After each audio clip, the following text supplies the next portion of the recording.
ওয়াজাদ খানকে সামনে রেখে কলকাতা অসমের মধ্যে এই মুহূর্তে সমাজ মাধ্যমে যুদ্ধ চলছে। একদিকে অসমের মন্ত্রীর তরফ থেকে অভিযোগ করা হচ্ছে আসলে ওয়াজাদ খান যে ব্যক্তি শর্মিষ্ঠা পানোলির বিরুদ্ধে মামলা করে তাকে আসলে গ্রেফতারি থেকে বাঁচানোর চেষ্টা করছে কলকাতা পুলিশ।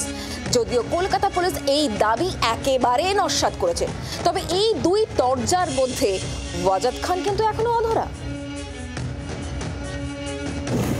তার সংগঠনের দায়ের করা অভিযোগের ভিত্তিতেই ভিন রাজ্যে গিয়ে আইনের ছাত্রী শর্মিষ্ঠা পানোলিকে গ্রেপ্তার করে কলকাতা পুলিশ।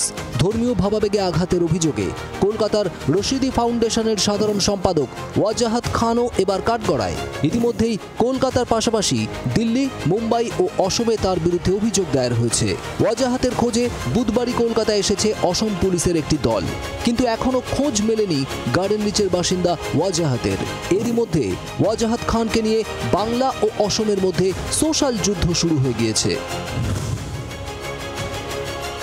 অভিযোগ গত বুধবার দিন গার্ডেন রিচে এই অভিযুক্তের বাড়িতে তারা যখন তল্লাশি চালাতে যায় সেই সময় পুলিশের তরফ থেকে তাদের সহযোগিতা করা হয়নি।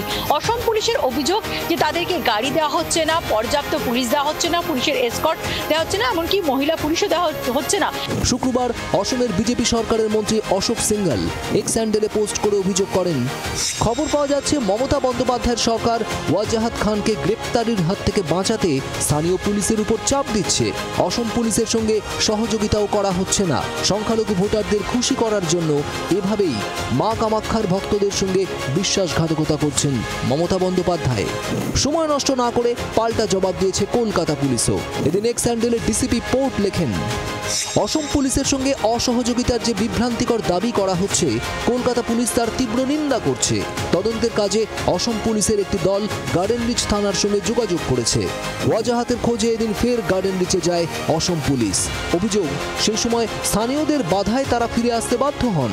যদিও কলকাতা পুলিশের দাবি অসম পুলিশের কাজে কোনো ধরনের বাধা দেওয়া হয়নি, তবে অসম পুলিশ কোনো অভিযোগ দায়ের করলে তার প্রেক্ষিতে মামলা করার আশ্বাস দিয়েছে লালবাজার।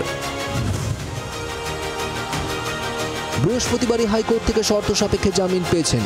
এদিন প্রেসিডেন্সি সংশোধনাগার থেকেও ছাড়া পেলেন শর্মিষ্ঠা পানোলি। ক্যামেরায় দেবব্রতর সঙ্গে পিয়ালি ও অর্ণবাংশু রিপোর্ট, জি 24 ঘন্টা। বাংলার আওয়াজ, বাঙালির আবেগ, জি 24 ঘন্টা।